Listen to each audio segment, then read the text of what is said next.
Namo Buddhaya. Dear friends, I hope everyone is staying healthy and keeping well. Today is day 14 of the movement control order we have here in Malaysia.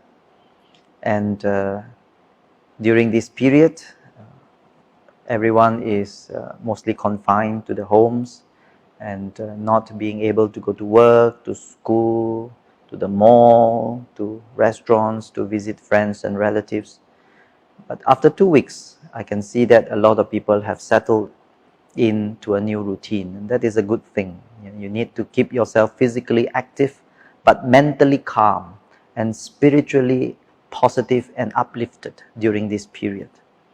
But just a week ago, I noticed that when the MCO had just started, a lot of businesses are still not clear about the social distancing policy. There is a fast food restaurant not far from Nalanda Center that implemented social distancing by limiting only 5 customers at any one time to be able to go into their restaurant. And inside the restaurant, they have designated areas 2 meters apart, everyone standing far from each other, which is correct, which is good. But just outside the restaurant, the people who were trying to get in were bunched very closely together, in contact with each other. And to make matters worse, the staff and the workers of the restaurant keep going in and out of the main door very frequently. In order to allow people to go into the restaurant, they have to take temperature of every customer, but they use a thermometer to touch every customer. So potentially, that might make matters worse. So although they want to implement the social distancing policy, but unfortunately, they are unclear on the concept. This is a form of ignorance. Ignorance means not knowing the concept, not knowing the objective, not knowing the purpose, not knowing the truth. Yeah. Ignorance can be very dangerous. Ignorance can make matters worse. Take, for example, this COVID-19 pandemic. Today, Italy and Spain has more cases of infected people than China. There were more deaths in Italy and Spain today, unfortunately. But just a month ago, the situation was very different. Even towards the end of February, in Italy, there were only 3 cases of COVID-19 infections, and Spain only 2, and no deaths. So they allowed gatherings, including one football match, which they held in Milan, in northern Italy, between a Spanish football club and an Italian football club. And 3,000 Spanish football club fans joined with 40,000 Italian football fans in that stadium cheering their teams. And after the match, they gathered in restaurants, public places, and then went back to Spain, and then the Italians dispersed into their various communities. And what happened next was disastrous. Now, the situation in both countries are really terrible, and sadly so. So we can see that although the suffering is caused by the virus, but ignorance of it had made it worse. So in our lives also it is the same. We may be suffering from anger, from jealousy, from greed, or from attachment, but ignorance may make our suffering even more intense and prolonged. The Buddha's teaching is centered upon this. 4 Noble Truths. Yeah. The 4 Noble Truths, the Buddha talked about dukkha, suffering or unsatisfactoriness. The second Noble Truth, the cause of dukkha. Why are we unhappy? Why do we suffer? And the third Noble Truth, the end of suffering. And the fourth Noble Truth, the way to the end of suffering. Now, these 4 Noble Truths are central to the teachings of the Buddha. Not knowing them is defined as ignorance, avidya. So, many people do not know about the cause of suffering, although everyone suffers. And why is that so? Because when people suffer, very few will question what is the real cause of their suffering. Most people will immediately find distractions from their suffering. When they are unhappy, they quickly want to get rid of this unhappiness. They don't question what is the real cause of this unhappiness. When they are sad, they don't ask themselves what is the real cause of this sadness. Instead, they want to drown themselves with entertainment or with friends or with food in order to get rid of this sadness. So instead of investigating the cause of suffering, many people immediately find distractions to their suffering or sadness. And that is why, although everyone suffers, very few actually understand the real cause of suffering.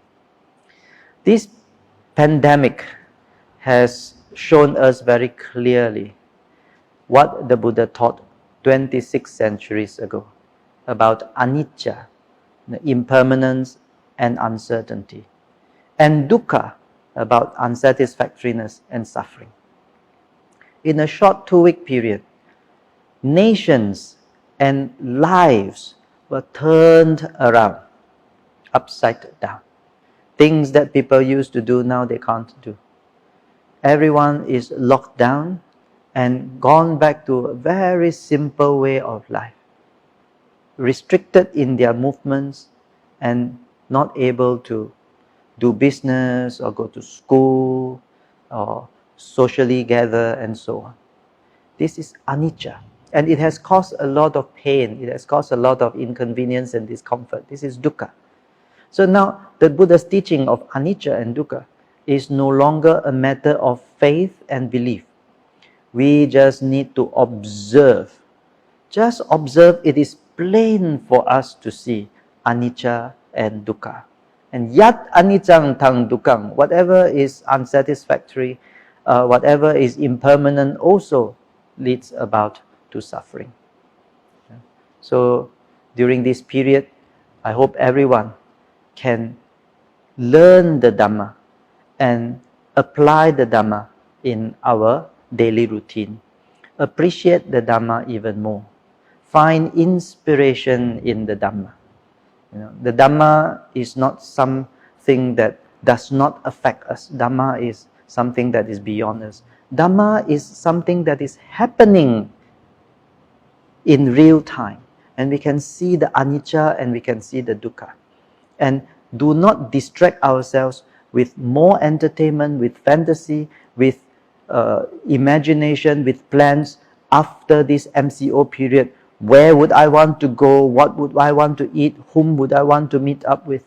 Don't distract ourselves with that kind of thoughts. Instead, focus on analyzing with our own minds anicca, this impermanence, this uncertainty, and dukkha, this discomfort, this unhappiness, this dissatisfaction that we have, and what is the real cause of this dukkha.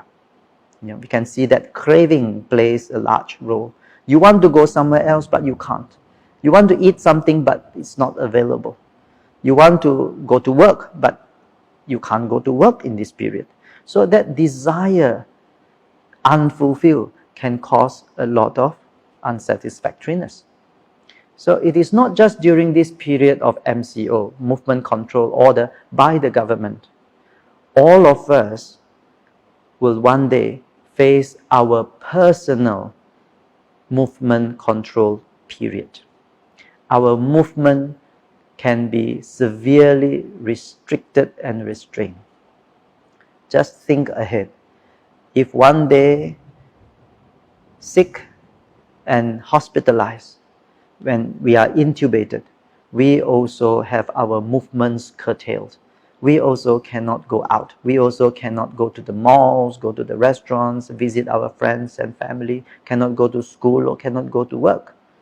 That is our personal movement control period.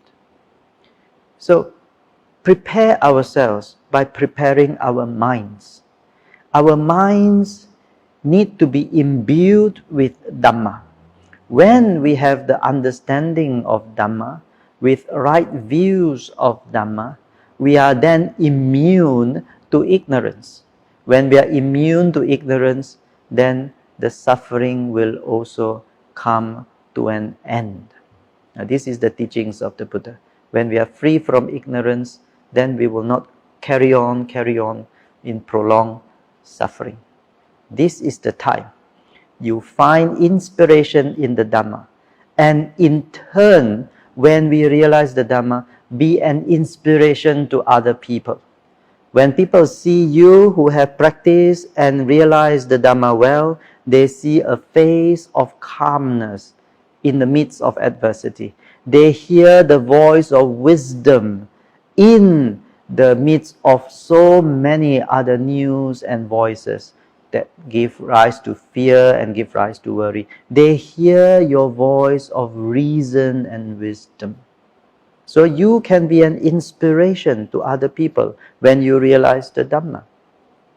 We are also frontliners in helping others during this COVID-19 pandemic. There are medical frontliners who help treat those who are infected, who help treat those who are sick. There are social frontliners who help the families of those infected, or who help those whose livelihood are affected by this pandemic. But you who have realized the Dhamma, who appreciate and understand the Dhamma, can also be spiritual frontliners. There are a lot of people in fear, a lot of people anxious about their livelihood, a lot of people uncertain, a lot of people still lost. You can provide the steadiness for all those people in need. So find inspiration in the Dhamma and inspire others. Be the refuge for yourselves, and hopefully you can also provide the refuge for others as well. Keep well during this period. This is a golden opportunity for us to go deeper into the Dhamma, to practice it well, and to appreciate it completely. May you stay healthy, may you stay positive, and take care of yourself. Until we meet again, Sabbe Satta Bhavantu Sukhi Tata. May all beings be free from suffering.